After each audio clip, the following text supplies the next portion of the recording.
నమస్కారం. 365 తెలుగు న్యూస్కి స్వాగతం. ముందుగా 365 తెలుగు న్యూస్ ప్రేక్షకులకు మహాశివరాత్రి శుభాకాంక్షలు. మహాశివరాత్రి హిందువులు పవిత్రంగా పూజించే ఆధ్యాత్మిక పర్వదినం. గరళ కంఠునికి ఎంతో ప్రీతికరమైన రోజు. ఉపవాసం, జాగరణ, శివనామస్మరణ, ప్రదోష కాలాభిషేకం, బిల్వ అర్చన, రుద్రాభిషేకాలతో అంబరీషుడిని మనసారా కొలిచే విశిష్టమైన రోజు. ఉపవాసంతో భక్తిని చాటు చెబుతారు. పుణ్యఫలాన్ని దక్కించుకునే రోజుల్లో ఒకటిగా భక్తుల నీరాజనాలు అందుకుంటున్న మహాశివరాత్రి విశిష్టతపై ప్రత్యేక కథనం.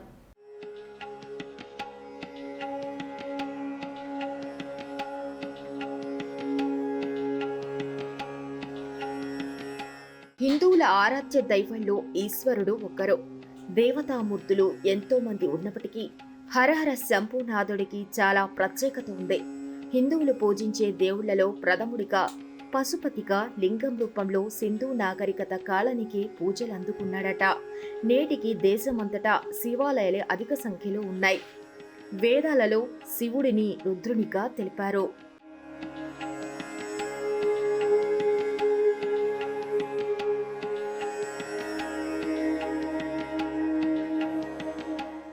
గరళాన్ని మింగి మానవాళిని కాపాడిన రోజు మహాశివరాత్రి అని పురాణాల ఇతిహాసంతో తెలుస్తుంది. శివరాత్రి రోజున ఉపవాసం ఉండి రాత్రి మొత్తం జాగరణ చేస్తే పుణ్యం, మోక్షం లభిస్తుందని వేదాలు చెబుతున్నాయి. మహాశివరాత్రి రోజు శివాలయానికి వెళ్లి శివుడిని దర్శించుకొని పూలు, ఫలాలతో శివలింగాన్ని పూజిస్తే పరమశివుడి కటాక్షం లభిస్తుందనేది శివభక్తుల బలమైన విశ్వాసం.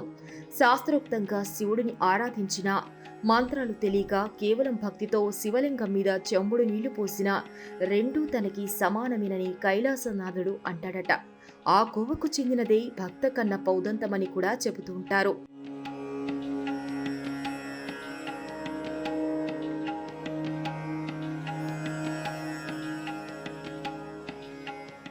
హైందవ సంప్రదాయంలో నిత్య, పక్ష, మాస, మహా, యోగ అనే 5 రకాల శివరాత్రులు ఉన్నాయని పురాణాలు చెబుతున్నాయి. రోజు శివుడిని ఆరాధించడం నిత్య శివరాత్రి. ప్రతి మాసంలో శుక్ల బహుళ చతుర్దశి రోజున శివ ఆరాధన చేయటం పక్ష శివరాత్రి. మాసంలో బహుళ చతుర్దశి రోజున దేవదేవుడిని అర్చించడం మాస శివరాత్రి. అలాగే మాఘ బహుళ చతుర్దశిని సర్వశ్రేష్టమైన మహాశివరాత్రిగా శివపురాణం పేర్కొంటుంది. సాధకుడు తన యోగ మహత్యంతో యోగ నిద్రకు ఉపక్రమించడాన్ని యోగ శివరాత్రి అంటారు.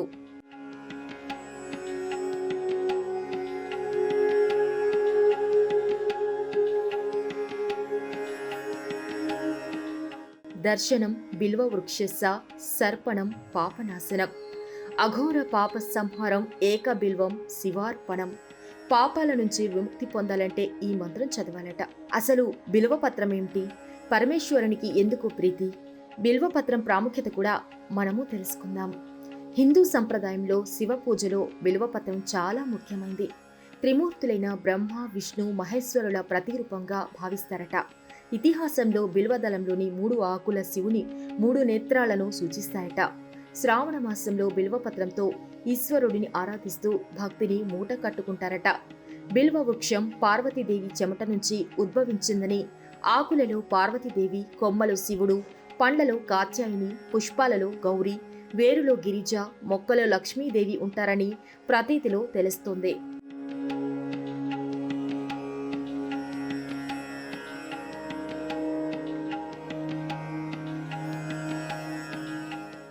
మహాశివరాత్రిన ఈ రోజున ఉపవాసం, రాత్రి అంతా జాగరణ చేస్తారు. తెల్లవారుజామున లేచిన శివభక్తులు స్నానం చేసి పూజలు చేసి ఉపవాసం ఉండి రాత్రి అంతా జాగరణ చేసిన అనంతరం మరునాడు భోజనం చేస్తారు. రాత్రంతా శివ పూజలు, అభిషేకములు, అర్చనలు, శివలీల కథాపారాయణలు చెప్తారు. ఓం నమః శివాయ మంత్రాన్ని పవిత్రంగా పఠిస్తారు. శివరాత్రి రోజున జాగరణ ఉండటం వల్ల రాత్రిపూట చేసే శివ అర్చన, శివాభిషేకం వల్ల శరీరంలో తేజస్సు వస్తుంది. అలాగే భగవంతుడి మీద సాధకులకు మోక్ష మార్గంలో ప్రయత్నించే వారికి ఇది విశేష సమయమట.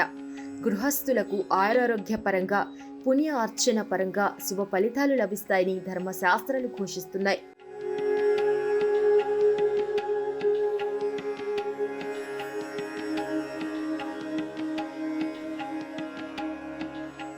శివుడు అభిషేక ప్రియుడట.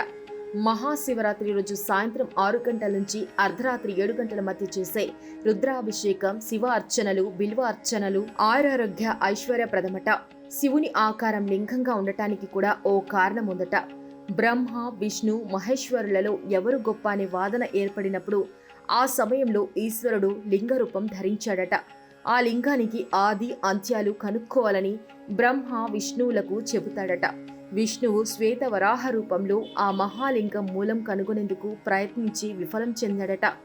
అదే సమయంలో బ్రహ్మ శివలింగానికి పైభాగం వైపు వెళ్ళాడట. ఆయన కూడా అది ఎక్కడో తెలుసుకోలేకపోయాడట. ఆ సమయంలో బ్రహ్మకు మొగలి పువ్వు, గోవు దర్శనమించాయట. ఆదిని కనుగొన్నానని మొగలి పువ్వు, గోవు చేత సాక్ష్యం చెప్పించే ప్రయత్నం బ్రహ్మ చేశాడట. అయితే ఆ విషయాన్ని గ్రహించి శివుడు శపించాడట. బ్రహ్మదేవుడికి భూలోకంలో గుడి కాని పూజలు కాని ఉండవని, అలాగే మొగలి పువ్వుకి పూజ అర్హత ఉండదని, గోవు ముఖంతో అబద్ధం చెప్పి తోకతో నిజం చెప్పటం వల్ల గోముఖం చూడటం పాపంగా, గోపృష్ఠ భాగాన్ని చూస్తే పాప పరిహారంగా శపిస్తాడట. శ్రీ మహావిష్ణువు సత్యం పలకడం వల్ల ఆయనకు విశ్వ వ్యాపకత్వం అనుగ్రహిస్తాడట. బ్రహ్మ ద్వారా సృష్టించిన ప్రాణికోటిని రక్షించే భారం, మోక్షమునిచ్చే అధికారం మహావిష్ణువుకి ఇవ్వటం ఇవన్నీ శివలింగోద్భవ సమయంలో జరిగాయని కూర్మ, వాయు, శివ పురాణాల్లో ఉందట. బ్రహ్మ కూడా శివుడికి లింగ రూపంలోనే ఉంటావని శపించటం ఈశ్వరుడికి మహాశివరాత్రి రోజు శివలింగ అభిషేకానికి చేసే ప్రాధాన్యతను ఈ కథ తెలియచేస్తుంది.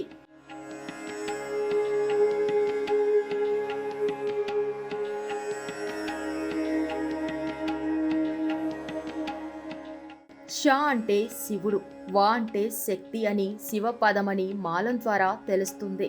శివ అంటే శుభం, ఆనందం, మంగళం, కైవల్యం, శ్రేయమని అర్థాలు.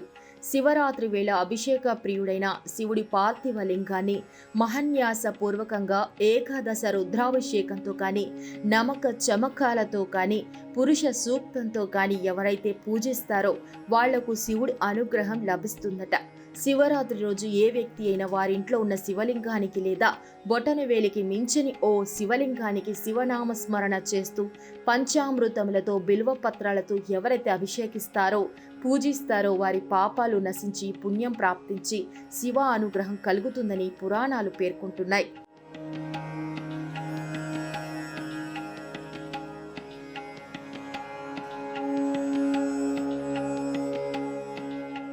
అసలు ఎందుకు శివుని అభిషేకాలు చేస్తారు అన్న విషయాన్ని కూడా భక్తులు తెలుసుకోవాలి.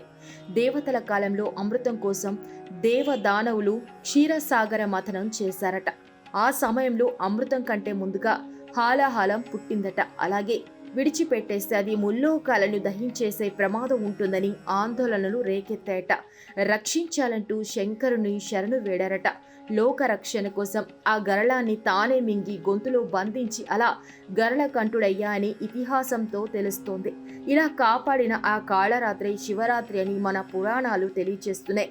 హాలాహల ప్రభావానికి శివుడి కంఠం కమిలి నీలంగా మారటంతో నీలకంఠుడిగా పేరు పొందాడట. గరళాన్ని గొంతులో బంధించడం వల్ల అది శివునిలో విపరీతమైన తాపాన్ని పుట్టించిందట. తాపాన్ని తగ్గించుకోవడానికి క్షీరసాగర మథనంలో పుట్టిన చంద్రుని తలపై గంగను కూడా నెత్తిన పెట్టుకున్నాడట. అందుకే భక్తులు నిత్యం శివలింగానికి అభిషేకం చేస్తూ ఉంటారు.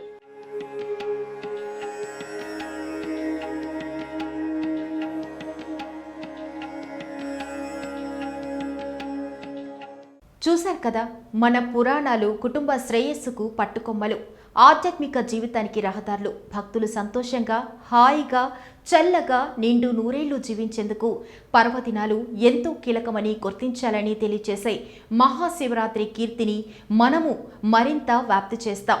భక్తి సాగరంలో మునిగి తేలుదాం.